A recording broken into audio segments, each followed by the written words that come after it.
इमरान खान की आंखों पर उनकी मकबूलियत ने ऐसी पट्टी बांध दी कि वो अपना रास्ता ही गुम कर बैठे। इनकी कामयाबी और नाकामी का मरकजी उनसर इनका एस्टैब्लिशमेंट के हवाले से खप्त है।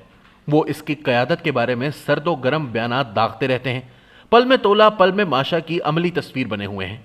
एक सफ़े पर होने का खप्त उनके जहन पर इस तरह सवार है कि सफ़ा क्या पलटा, इनकी ज़िंदगी अजीरन होकर रह गई।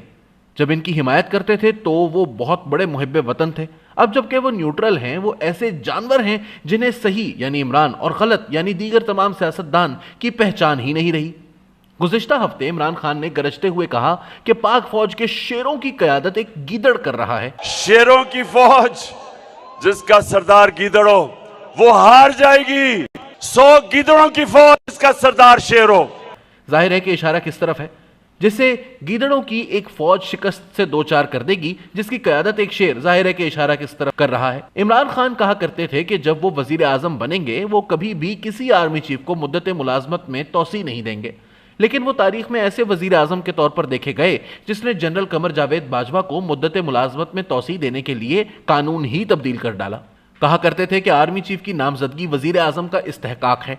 अब वो कहते हैं कि वजीर आजम शहबाज शरीफ को नवंबर में आर्मी चीफ को नामजद नहीं करना चाहिए। इसकी बजाय उन्हें जनरल बाजवा की मुद्दत को अगले इंतखाबात तक तोसी दे देनी चाहिए ताकि इंतखाबात जीत कर वो यानी इमरान खान अगला आर्मी चीफ खुद नामजद कर सके।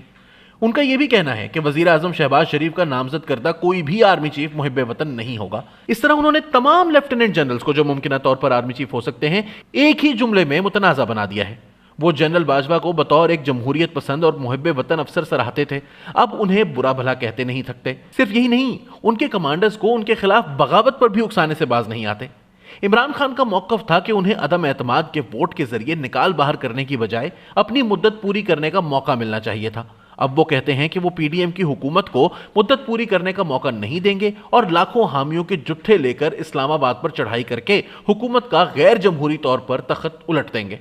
वो कहा करते थे कि जब वो वजीर आजम बनेंगे तो कभी मुआशी पैकेज लेने आईएमएफ के पास नहीं जाएंगे, लेकिन इक्तदार में आते ही उन्होंने आईएमएफ के साथ $6 बिलियन कर्ज का पैकेज ले लिया। अब जबकि वो हुकूमत से बाहर हैं, वो मौजूदा हुकूमत को उसी पैकेज पर दस्तखत करने की वजह से शर्मिंदा कर रहे हैं, बल्कि यहां तक कि वो इस प्रोग्राम को अपने हामियों के जरिए सैबोटाज करने के दर पे हैं। कहा करते थे कि गुज़िश्ता मार्च में अमेरिका ने उनके इक्तदार की तब्दीली की साजिश की और इंपोर्टेड हुकूमत के इक्तदार पर बराजुमान होने का रास्ता हमवार किया। अब वो वाशिंगटन में CIA के साबिक अफसरान की लॉबी की खिदमात हासिल करते हुए अमरीकी हुकूमत के साथ ताल्लुकात बहाल करने की कोशिशों में हैं। उन्होंने इस्लामाबाद में अमरीकी वफ्द का गर्मजोशी से इस्तकबाल किया, जिसने खैबर पख्तूनख्वा हुकूमत को कुछ इमदाद फराहम की थी। वो नैब FIA और इनके सरबराहान की तारीफ में जमीन आसमान के कलाबे मिलाते थे जब वो उनके सियासी हरीफों को इंतकामी कार्रवाइयों का निशाना बनाए हुए थे। अब जबकि इन इदारों ने अपना किबला दुरुस्त कर लिया है तो इमरान खान ने इनकी तौहीन को अपना वतीरा बना लिया है। कई बरसों तक वो इलेक्शन कमीशन ऑफ पाकिस्तान और इसकी कमिश्नर्स के मुअतरिफ थे, जब तहरीक इंसाफ के फॉरेन फंडिंग केस सर्द खाने की नजर थे। अब वो केसेस में पेशरफ्त होती देखकर चीफ इलेक्शन कमिश्नर के खिलाफ महाज खोले हुए हैं।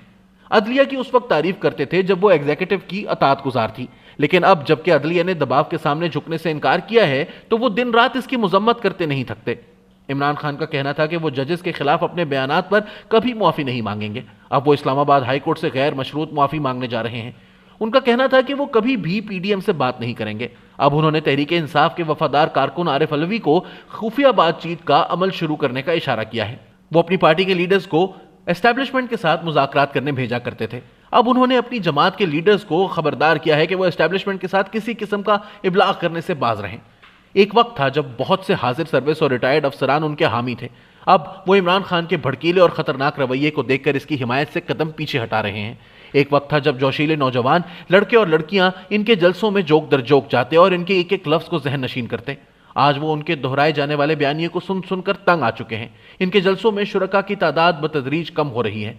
गुज़िश्ता हफ्ते इमरान खान ने अपने वफादारों को बताया कि अब या कभी नहीं का मरहला आ चुका।